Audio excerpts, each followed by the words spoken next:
শুক্রবারের এই ছুটির দিনটা মনে হয় চোখের পলকে একদম শেষ হয়ে যায়। তো এই ব্যস্ততম দিনটাই সারাদিনে আমার কি কাজ ছিল আর কিভাবে কেটেছে সেটাই থাকবে আজকের ভিডিওতে। যারা ডেইলি ব্লগ ভিডিও দেখতে পছন্দ করেন আশা করি ভিডিওটি তাদের কাছে ভালো লাগবে। আসসালামু আলাইকুম, welcome to my daily blog. যেখান থেকে ভিডিওটি দেখছেন আশা করি সবাই অনেক ভালো আছেন, আলহামদুলিল্লাহ। এটা ছিল গতকালকের ব্লগ, মানে শুক্রবারের ব্লগ। বরাবরের মতো আমি সকাল থেকেই ভিডিওটি শুরু করেছি। সকাল সকাল উঠেই শুক্রবারে যা হয় আর কি, কাঁচা বাজার, সেই সাথে আরো কিছু শুকনো বাজার, কিছু মাছের বাজারও করা হয়েছিল। শুকনো বাজারগুলো আমি একপাশে ঢেলে রেখে দিচ্ছিলাম, আর এদিকে মাছ হচ্ছে আমি আস্তে আস্তে এখন গুছিয়ে নিব। এখানে কিন্তু গলদা চিংড়ি আনা হয়েছিল, আর মোহাম্মদ যেহেতু ছোট মানুষ, ওর খুব পছন্দের একটা মাছ হচ্ছে পাঙ্গাস মাছ, তো এটাও কিন্তু আনা হয়েছিল। কাটা না থাকার কারণে দেখা যায় প্রায় সব বাচ্চাদেরই পাঙ্গাস মাছটা অনেক পছন্দের। নাস্তা যেহেতু বানাতে হবে আমি খুব তাড়াহুড়ো করে সব এক হাতে গুছিয়ে নিলাম। তারপর হচ্ছে আজকে একটু আনকমন ভাজি করেছিলাম, মিষ্টি কুমড়া ভাজি দিয়ে রুটি। এটা অবশ্য আমি আজকে প্রথম ট্রাই করছি।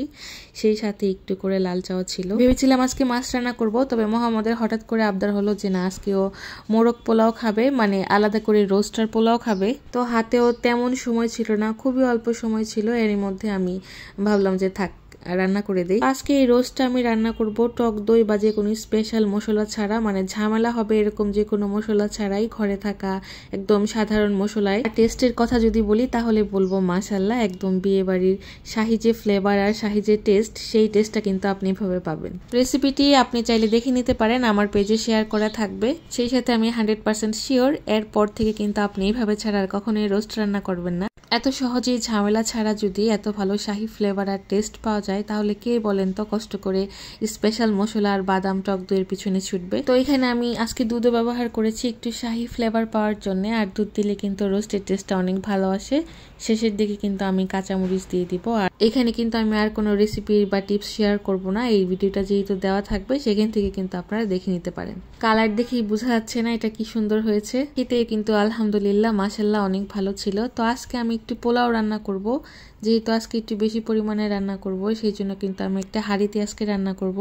বরাবর কিন্তু আমি প্রেসার কুকারে পোলাও রান্না করে থাকি। যারা আমার ভিডিও দেখেন তারা কম বেশি সবাই জানেন আমি প্রেসার কুকারে পোলাও রান্না করতে বেশি পছন্দ করি। তো এখানে কিন্তু আজকের পোলাওটা আলহামদুলিল্লাহ বেশ ঝরঝরা হয়েছিল আর খুবই ভালো হয়েছিল। শুক্রবারে সবাই জুম্মার নামাজ শেষ করে বাসায় চলে এসেছে আলহামদুলিল্লাহ। সেই সাথে হচ্ছে আমি সবাইকে খাবার দিয়ে দিচ্ছিলাম। দুঃখের বিষয় হচ্ছে আমি সালাদ কাটতেই ভুলে গেছি। যাই হোক, কি আর করা বলেন। আমি আজকে এখানে নিয়েছি হচ্ছে পেঁয়াজ, লেবু, আর সেই সাথে কাঁচামরিচ নেইনি, কারণ হচ্ছে কাঁচামরিচ যেহেতু রোস্টে দেওয়া ছিল এটাতেই হয়ে যাবে। শুক্রবার আসলে চোখের পলকেই শেষ হয়ে যায়। যাই হোক আলহামদুলিল্লাহ। আজকের ভিডিওটি ভালো লেগে থাকলে লাইক, কমেন্ট, শেয়ার করবেন। সেই সাথে চ্যানেলটিকে সাবস্ক্রাইব করে পাশেই থাকবেন।